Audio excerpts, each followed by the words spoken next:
마을로 가는 두 제자 절망과 공포에 잠겨 있을 때 주 예수 우리들에게 나타나시사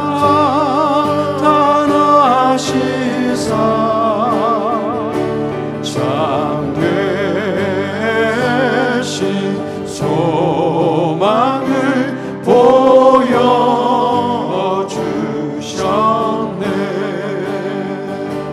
이 세상 사는 길 엠마오의 길 끝없는 근심이 앞길을 막을. 다시 한번 이 세상 사는 길, 이 세상 사는 길 엠마오의 길 끝없는 근심이 앞길을 막으라. 주 예수 우리들에게 나타나시사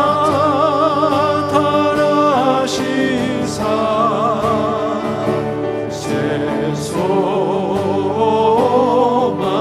주심을 믿사오니. 다시요. 주 예수 우리들에게 주 예수 우리들에게 나타나시사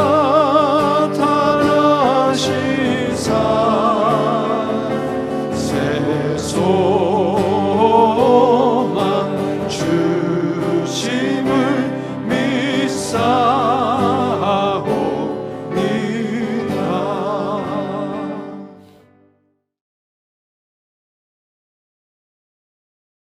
우리가 중요한 말을 하게 될 때 자기도 모르게 힘을 주게 되죠. 하지만 예수님의 경우에는 굳이 힘 주실 필요가 없죠. 모든 말씀이 다 너무나 중요합니다. 하지만 그렇다고 해서 예수님께서 힘주어 말씀하신 때가 없는 것은 아니에요. 진실로 이렇게 강조해서 말씀하실 때가 있어요. 아시는 분들은 아시겠지만 원문으로는 아멘, 아멘, 참으로 그렇다, 반드시 그렇다라는 말씀인데, 그렇게 말씀하시는 이유는 예수님 자신의 진실됨을 강조하기 위해서가 아니라 듣는 우리 안에 확실한 믿음이 일어나기를 기대하기 때문이죠. 우리가 말하다 보면 이렇게 말할 때가 있어요. 내가 진짜 완전 솔직히 까놓고 하는 말인데, 뭐 이런 식으로 아주 힘줘서 막 굉장히 강조하죠. 근데 이건 굉장히 위험한 말이거든요. 왜냐하면 이렇게 말하게 되면 듣는 사람으로 하여금 그럼 지금까지는 적당히 감추면서 진실되지 않게 말했던가? 이렇게 생각하게 할 수 있는 말이란 말이죠. 그렇지만 그런 위험에도 불구하고 우리들이 그렇게 말할 수밖에 없는 때가 있어요. 그렇게 말하는 이유는 지금까지도 진실을 말했지만 믿을 거라는 확신이 안 서기 때문이죠. 하지만 지금부터 말하는 것만큼은 절대 의심하면 안 된다는 것을 강조하기 위해서 힘주어서 그렇게 말하게 되는 것 아니겠어요? 따라서 예수님께서 진실로라고 말씀하시는 게 사실은 25절이 처음이 아니라 19절도 있고 24절도 있어요. 근데 그 모든 말씀들과 함께 진실로 이 말은 어떤 말씀이에요? 어떤 경우에도 믿어야 된다는 거죠. 어떤 경우에도 이 말씀은 절대 잊지 말아라, 믿어야 된다, 이 말이에요. 이 말씀은 뭐예요? 죽은 자가 다시 살아나는 때에 관한 말씀이에요. 곧 구원의 때에 관한 말씀이죠. 물론 죽은 자가 살아날 거라고 말씀하셨기 때문에 그런 의미에서는 부활의 때에 관한 말씀이기도 합니다. 자, 그때는 언제 일어납니까? 이런 혁명적인 때, 죽은 자가 살아나는 이 부활의 때, 구원의 때는 언제 일어납니까? 마지막 종말의 때가 아니에요. 죽음을 이기실 하나님의 아들의 음성을 들을 때 그런 일이 일어난다고 조금 아까 우리가 읽었죠. 아버지의 아들의 음성을 들을 때 일어난다는 거예요. 그 사건이. 그러니까 전에도 많이 들었던 말씀이 어느 날 내 인격을 온전히 감싸 안는 것을 느낄 때가 있어요. 그때가 바로 그 음성이 들리는 때라고 할 수가 있겠어요. 그 순간에 부활은 나의 현실이 됩니다. 제가 지난 주간에 우리 성도님 중에서 말기암으로 항암 치료도 불가한 상태 속에 참 떨어지신 그 분이 계시다는 이야기를 듣고 참 아팠어요, 마음이. 저는 아직은 보지 못했어요. 그분을 뵙지 못했는데 이야기를 들어보니까 그분이 얼마나 충격적이겠어요. 그러니까 사기 이제 다 퍼진 상태이기 때문에 항암 치료도 할 수 없다고는 이야기를 들었단 말이죠. 그런데 그분이 기도하는 중에 나의 기도를 들으시는 하나님, 나와 소통하는 하나님을 경험했다는 이야기를 제가 들었어요. 2, 3일 전에. 그러고 나서 이분이 정말 평화를 누릴 수 없는 시간이죠. 죽음이 코앞에 왔다고 느낄 때 평화는 즉각적으로 날아갑니다. 그런데 평화를 도대체 느낄 수 없는 그 시간에 이분이 평화를 지금 누리고 있다는 이야기를 제가 들었어요. 하루하루 희망 없이 죽음 같은 삶을 살 수 있었던 분이 살아난 거예요. 여러분, 언제까지일지는 모르지만 이라고 이렇게 말할지도 모르겠지만 사실 언제까지일지도 모르지만이라는 말은 우리 모두에게 동일한 조건이에요.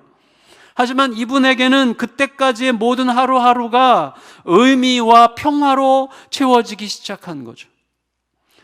들리는 게 중요해요.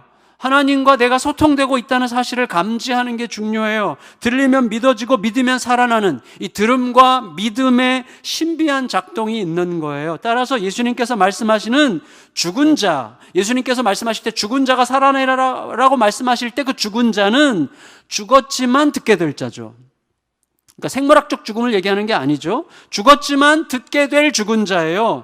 그러니까 하나님과 그 말씀과 약속을 신뢰하지 않고 등졌었을 거예요. 그 말씀과 약속이 무슨 뜻인지 몰랐고 알고자 하지도 않았을 거예요. 뭘 위해 사는지 궁금하지도 않았을 거예요. 오직 보이는 것만 믿고 살아왔을 거예요. 그런데 어느 순간 말씀이 들리고 믿어지기 시작하는 거예요. 우리가 알아요. 믿지 못하면 죽음이에요. 그렇죠? 믿지 못하면 죽음이고, 여러분 가족과 사람과 세상을 믿지 못하면 살아도 사는 게 아니죠. 하지만 믿을 수 있게 되면 모든 게 살아나는 거예요. 믿을 수 있게 되면. 우리가 언제까지라도 꼭 결코 잊지 말아야 될 말씀이라고 예수님께서 진실로 말씀하셨습니다. 그러면 죽은 자들에게 말씀이 들리는, 죽은 자들에게 말씀을 들으면 살아나는데 그때는 언젠가 하는 거예요. 예수님은 뭐라고 그러셨어요? 곧 이때라 그러셨어요. 지금이라고 그러셨어요. 지금! 말씀이 선포되는 지금이에요. 예수님 앞에 서 있는 바로 그 지금이죠. 지금 각 가정에서 그 사건이 일어나기를 바랍니다. 예수님이 내 앞에 찾아오신 지금, 그때죠. 그동안은 뭐예요? 내 말, 내가 만든 말, 그게 좀 더 잘 사는 길이라고 내가 확신을 계속해서 불어넣었던 그 말을 따라서 살아왔어요. 그런데 예수님의 말씀이 그것보다 더 중요하게 여겨지기 시작하는 어떤 순간이 오는 거예요. 내가 잔뜩 기대하면서 시간과 에너지를 쏟아부었던 모든 길들이 다 막히고 더 이상 다른 살 길이 보이지 않을 때, 내가 내세웠던 기준으로는 도무지 설명이 안 되는 어떤 현실에 압도당하게 될 그때, 우리는 내가 만든 말들, 내가 의미를 부여했던 말들의 무력함을 절감하고 예수님의 음성에 귀를 열기 시작하죠. 그 음성은 나와 내가 살아가는 세계의 폐부를 꿰뚫는, 나와 내 세계를 만드신 분의 음성이죠. 그 음성이 들려요. 그 음성이 깨달아져요. 그 음성이 믿어져요. 그리고 우리가 살아나요. 영원에서 오신 그 음성이 우리를 영원히 깨우는 것입니다. 그래서 살아난 자로 오늘을 살게 되는 것이죠. 하지만 두려운 상상을 한번 해보게 되는데, 만일에 그때 내 앞에 오신 예수님을 알아보지 못한다면, 내 앞에 오신 예수님의 그 음성을 알아듣지 못한다면 어떻게 되는 거예요? 그런 분들로 이 세상에 너무나 많은 공간을 그런 사람들이 채우고 있지 않습니까? 이것을 아주 극적으로 보여주는 것이 누가복음 24장에 등장하는 엠마오로 가는 두 제자 이야기라고 할 수가 있겠어요. 예수님께서 처참하게 죽임당하는 것을 봤어요. 이 두 사람은 예루살렘을 출발해서 엠마오로 가고 있었어요. 여기서 봉담에 있는 아울렛 정도, 봉담 아울렛 정도 되는 한 10km 정도의 거리였어요. 하지만 그날 그들에게 그 길은 서울에서 부산만큼이나 길게 느껴졌을 거예요. 내 인생을 걸었던 모든 희망과 기대가 완전히 무너졌기 때문이죠.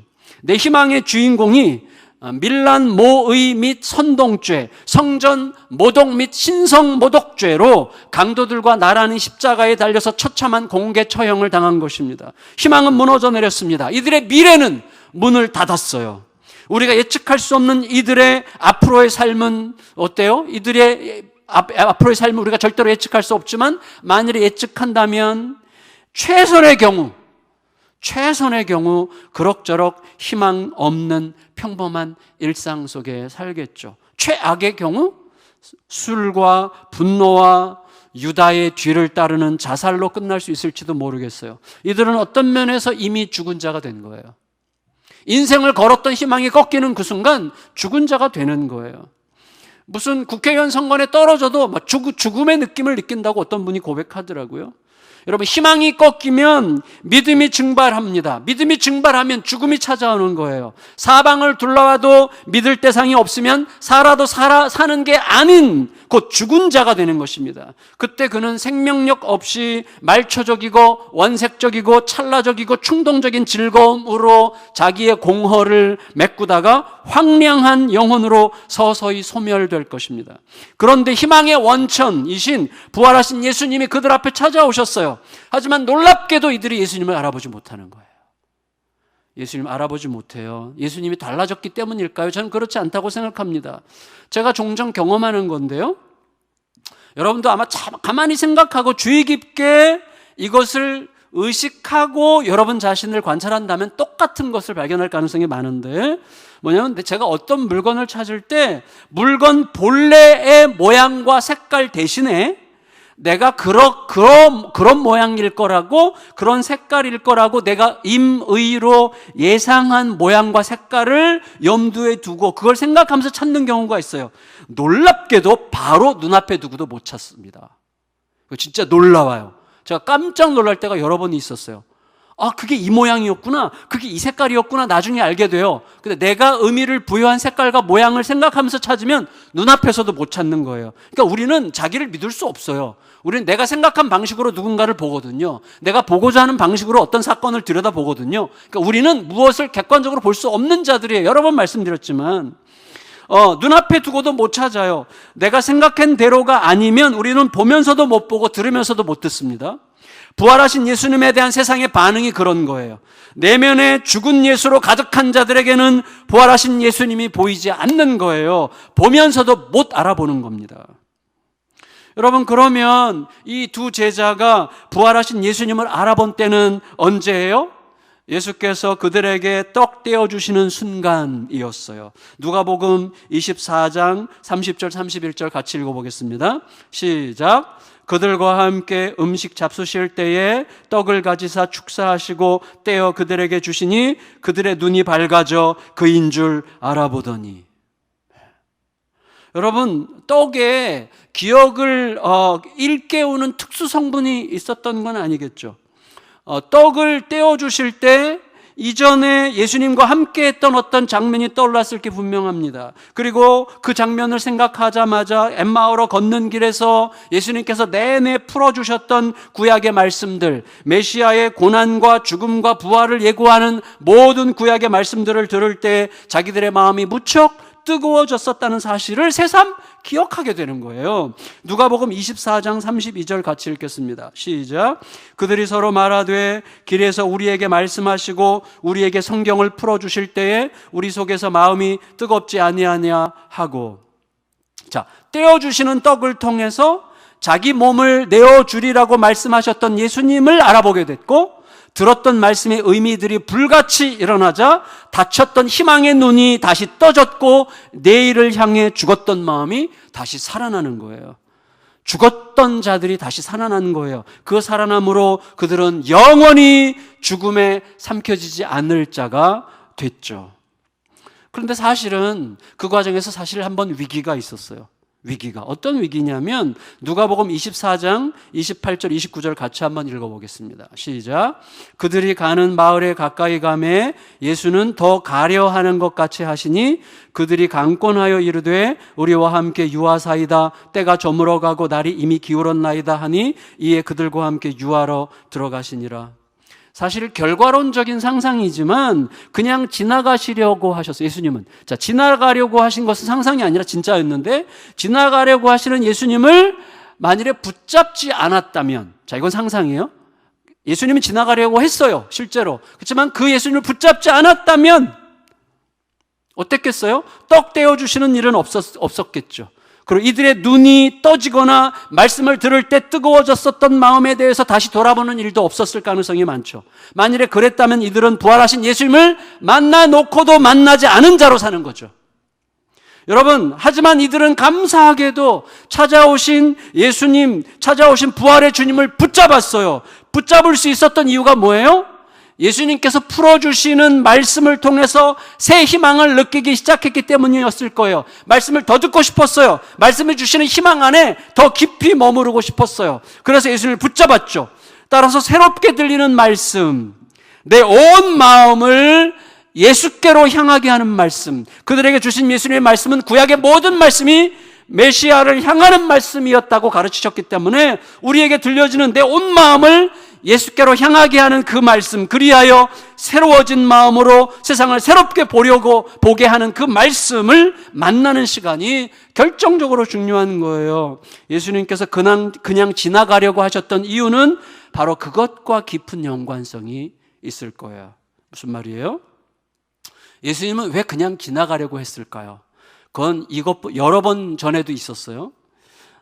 그 로이 존스 목사님의 후임인 R.T. 켄달 목사님이 그 부분에 대해서 이렇게 표현했어요. 하나님의 거룩한 반어법, 이렇게 표현을 했는데, 예를 들어서 마가복음 6장에서 바람이 막 거스를 때, 아마 이거 본문 읽어볼까요? 마가복음 6장 48절 같이 한번 읽어볼까요? 바람이 거스름으로 제자들이 힘겹게 노젓는 것을 보시고 밤 4경쯤에 바다 위로 걸어서 그들에게 오사 지나가려고 하시매, 이렇게 되어 있어요. 야곱이 천사와 씨름할 때 천사가 말했어요. 날이 새려고 하니까 나로 가게 하라. 자, 이거는 갈 뜻이 있어서 하는 말이 아니죠. 천사는 뭐 해가 뜨면 무서워가지고 못 견디는 드라큘라가 아니에요. 사실 갈 생각이 없었어요. 오히려 야곱이 더 강하게 붙잡기를 어필하는 말씀이었다고 할 수가 있겠어요. 다시 말하면 우리들의 진실된 반응을 보기 위해서 진심과 반대로 말씀하시거나 행동하는 경우에 그것을 하나님의 거룩한 반어법이라고 부를 수 있을 거라고 이분은 해석을 했는데, 여러분, 내가 진짜 깨달은 게 뭔지, 내가 진짜 추구하고 있는 게 뭔지, 내가 진짜 뭐에 사로잡혀 있는지를 순간적으로 화들짝 깨달아 붙들도록 하기 위해서 그런 상황을 연출하실 수 있는 거죠. 바로 그 시간이 절대로 놓치면 안 되는 하나님 임재의 시간이라고 하는 것을 내가 알고 있는지를 각성하게 하시는 거예요. 바로 그 순간 내가 하나님 마음을 알게 된 게 사실이라면 그냥 가시려고 해도 끝까지 목숨 걸고 붙잡아야만 하고 끝까지 여쭤봐야만 하고 사투를 버려서라도 들어야만 하는 것입니다. 하지만 붙잡는 것은 우리 믿음이 아니죠. 사실 내 믿음으로 붙잡는 게 아니죠. 왜냐하면 예수님은 그냥 지나쳐 가려고 하셨지만 사실은 두 제자가 예수님을 붙들어야만 하겠다는 확신을 불러일으키는 말씀을 이미 주셨어요. 그 말씀의 힘으로 붙들게 하신 거죠. 결국 그들은 예수님이 말씀을 통해서 주신 믿음으로 예수님을 붙들었던 거죠.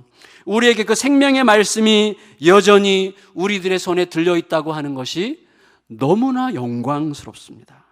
우리의 삶에 늘 그 순간이, 그 화들짝 놀라게 만드는 그 순간이, 그리하여 죽었던 우리를 깨워 살리시는 그 말씀으로 오늘 또다시 죽어가는 우리를 살게 하시는 능력을 날마다 누리시는 저와 여러분들, 우리 모든 가족들 되시기를 예수님의 이름으로 축원합니다. 아멘.